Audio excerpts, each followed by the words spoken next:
spoken yet, but God has spoken. I was going to say, Holy Spirit, you are welcome in this place. But he's already here. How many of you know he's here? If you know he's here, stand up on your feet and tell the Lord, thank you for the visitation of the Holy Spirit. Thank you, Lord, that you are in this place. What homecoming means to me. What homecoming means to me. I left a long time ago, but the spirit of Bennett Chapel has never left me. Amen. Every member of our church know about Bennett Chapel. The little white wooden church that sit on top of the hill.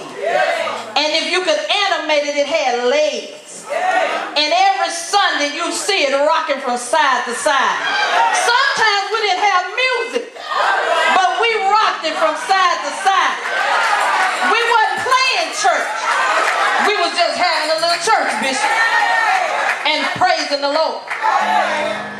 Long time I've been gone. I've gone and I've learned some things, and I've gone through some things, and in the midst of it all, my foundation began here. And when I was going through, I knew where to go to pull what I needed to get through, because I was taught that at Bennett Chapel Missionary Baptist Church, where I got up early on a Sunday morning, whether I felt good or not.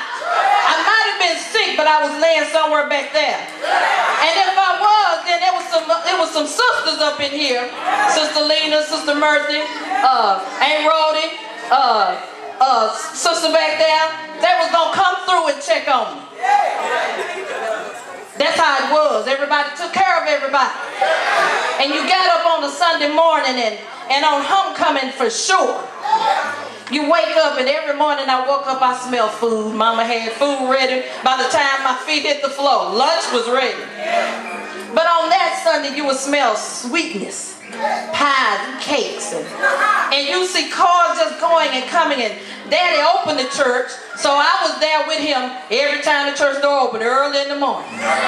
So I would just sit here and watch everybody come in and give a helping hand, sample a little food and all of that.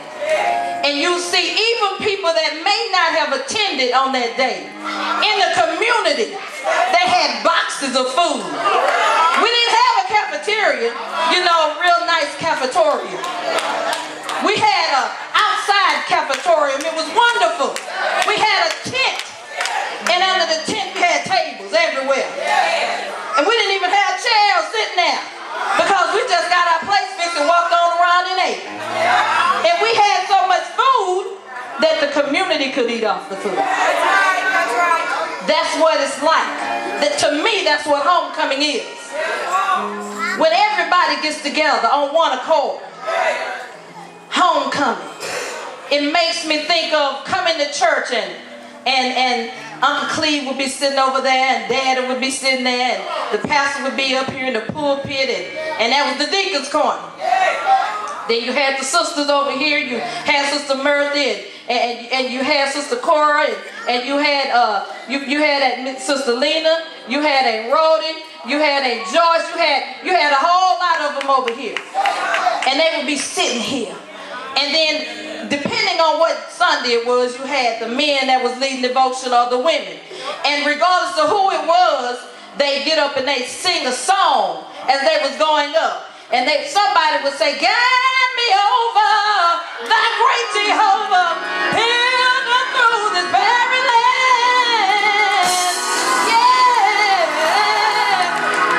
yeah. And then you had one sister to get down, and she started praying, and she started praying. And by the time she got through praying, you'd hear another sister say, "I love the Lord, he heard my cry." Yeah. And don't you know he pitied every groan? And then you hear one say, "Continued prayer." You don't hear that no more. Because we got corporate prayer. But when the Spirit led them, they continued prayer. Because what sister made a miss, somebody else picked it up. They were going to cover the whole multitude.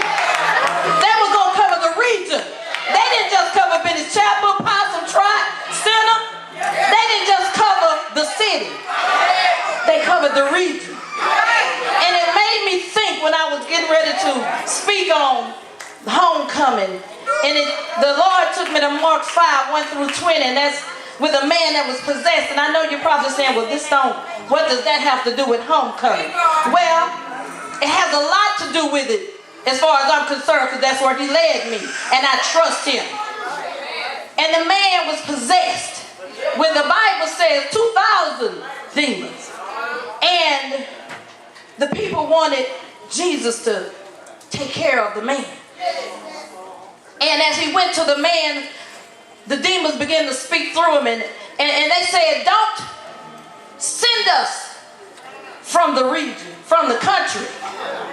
Just put us in a swine. And that goes to show you that legions take over regions. They are not just in the church, in the community. They're not just in the state, but they cover regions. And Jesus gave the permission for legion, for they were many, to go into the swine, and they ran down the hill. Y'all know the story. And they drowned in the sea. And the man that was possessed, had been possessed, was sitting by Jesus. And he said, he was sitting there, clothed, and in his right mind. That's what the Bible says. For he was demon possessed, and it makes you believe that sometimes he was so crazy in his head that he walked around and didn't have on clothes. He wasn't in his right mind. But God has kept us all in our right mind. We're still here. We've had some soldiers to come, and we've had some soldiers to go. But the soldiers who are supposed to be here, they're still here. And the Bible goes on to say the man said Jesus, as he was getting in the boat to leave, because the people wanted Jesus to leave. Now, if he gave the permission to the legions to stay in the region, wouldn't you think they would have wanted Jesus to stay? But they were so afraid, they sent him on his way. And he went on about his business. And the man said, can I go with you? Let me go with you. And Jesus said, no. Go home and let your friends know about the good things that I've done for you and the compassion that I've shown you. And when Annie asked me to come and do this, I realized why God sent me there. Because he said, go home and let the people know. Let them see how God has been good to you. How you've gone through some things. Your name has been scandalized. Somebody's going through that right now. But God is faithful. And he is just to complete a work that he has begun in Bennett Chapel. That's what homecoming means to me. When I see all the wonderful faces, and I remember I always mention the women of the church, the ladies of the church that were back in the day, and how they took care of the church. I would always see Ann on her post like she is now. Head usher doing her thing. And you better not step out of line, because you might get your ear twisted.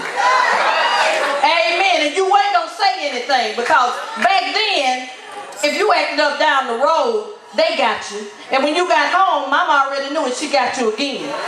It takes a village. Amen.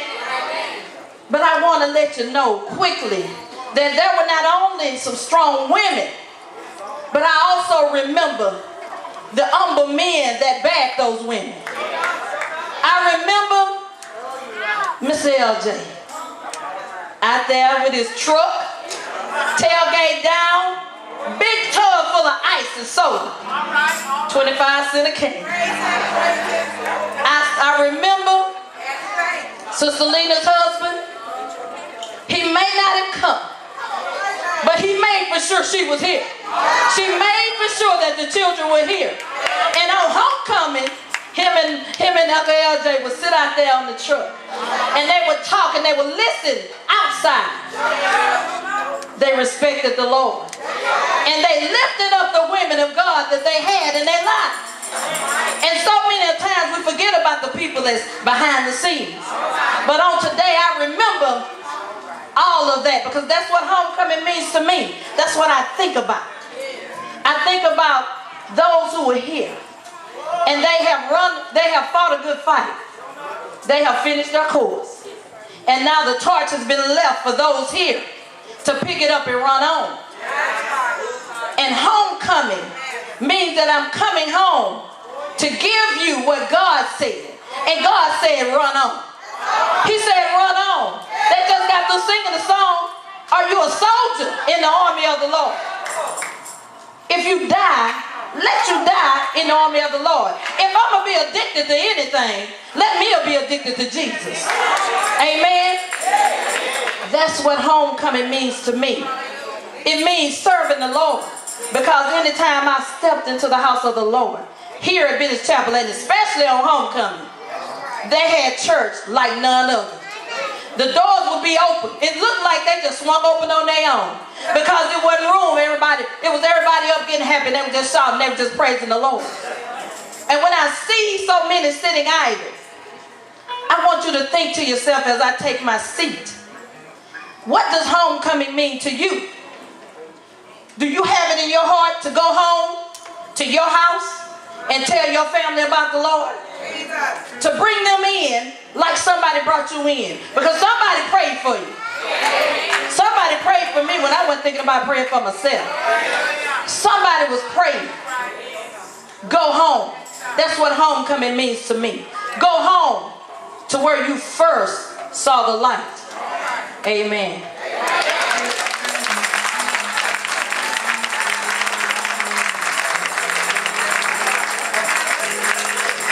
Amen. Wasn't that beautiful? Thank you, Evangelist Terry. Amen. Our very own. You can tell you she was a deacon daughter, wasn't it? Ooh, you better not mess up. Ooh, Terry, I know you tell the truth. When you was talking about, I'm gonna move on, y'all. This is homecoming. Let's just have some fun. When Terry was talking about Cousin LJ, Uncle LJ, JD, Uncle Red, the drummer look over there talking about. He talking about grandpa. Oh yeah, baby, you talking about your grandpa. Oh, see, she didn't even know that. Oh, come on now. Woo! Hey, thank you, Jesus. See, it's something for all of us. Thank you, Terry, Evangelist. Oh my God. Y'all, I'm just happy. We're going to move on. Y'all feel all right? Come on now, y'all feel all right? Smile at me. Come on. Smile. Come on, hallelujah. All right, we're up now to the special welcome of the homecomers. Now, if you're here, you want to stand and have words of expression to tell who you are, you may do so at this time. If you just want to tell us hello, we'll accept you. Will you come? Homecomers. You don't have to. You could just be from Center. You could just be from down the road. You are part of this body. Any homecomers? Okay, if not, let's just give God a great hand clap of praise. We love you. Bennett Chapel love you. We love you. All of you. At this time, we're going to take a moment of silence for those that are going on to be with the Lord. May their souls rest in peace. God bless you.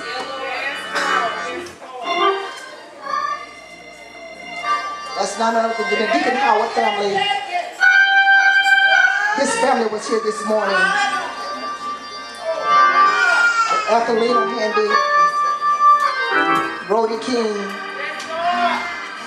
Martha Cartwright, Jean Shaw, Foster Rogers, Charlie Jefferson. I know y'all know some of these people. Molly Brown. Come on now. Come on. Come on. Come on. Come on. Come on. Thank you, Jesus. J.W. Cartwright. Come on. Come on. Come on. Come on.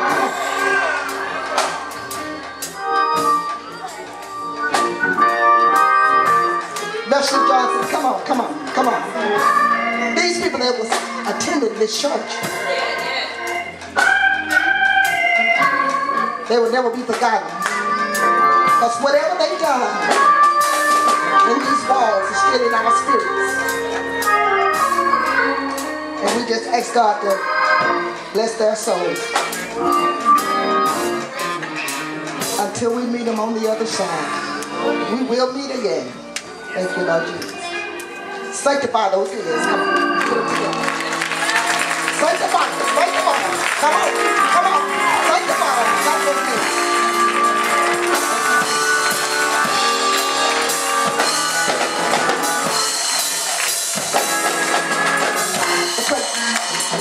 Okay, we're ready for the praise dance. Hallelujah. Hallelujah. Come on, come on. Praise dance. Y'all better come on, we'll take off. We'll fly like eagles.